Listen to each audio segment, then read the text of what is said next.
Hi hello అందరికీ బ్రెడ్తో చేసుకునే Shahi తుగ్రా desert తెలుసా మీకు? తెలియకపోతే నేను చూపిస్తాను, చూసి వెంటనే మీరు ప్రిపేర్ చేసుకోండి. టేస్ట్లో బెస్ట్ షాహీ తుగ్రా ఎవరెస్ట్ అంటారు, నిజం.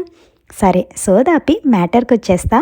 ముందుగా బ్రెడ్ని తీసుకొని 4 వైపులా అవుట్లైన్స్ తీసి పడేసి వీడియోలో చూపించిన షేప్ని కట్ చేసుకోండి. తర్వాత నెయ్యిలో వీటిని గోల్డెన్ బ్రౌన్ కలర్ వచ్చే వరకు ఫ్రై చేసుకోండి.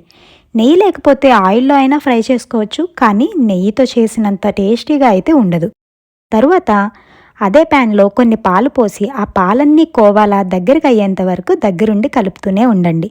ఇప్పుడు ఇంకోవైపు షుగర్ సిరప్ ప్రిపేర్ చేసుకొని మనం ముందుగా ఫ్రై చేసుకున్న బ్రెడ్ పీసెస్ని ఒక్కసారి డిప్ చేసి ప్లేట్లోకి తీసుకొని ఈ కోవాని బ్రెడ్ మీద ఫిల్ చేసి మీకు నచ్చిన డ్రై ఫ్రూట్స్తో గార్నిష్ చేసుకొని తినండి. అంతే, ఈజీ అండ్ టేస్టీ క్విక్గా అయిపోయే షాహీ తుగ్రా డిజర్ట్ అయితే రెడీ అయిపోతుంది.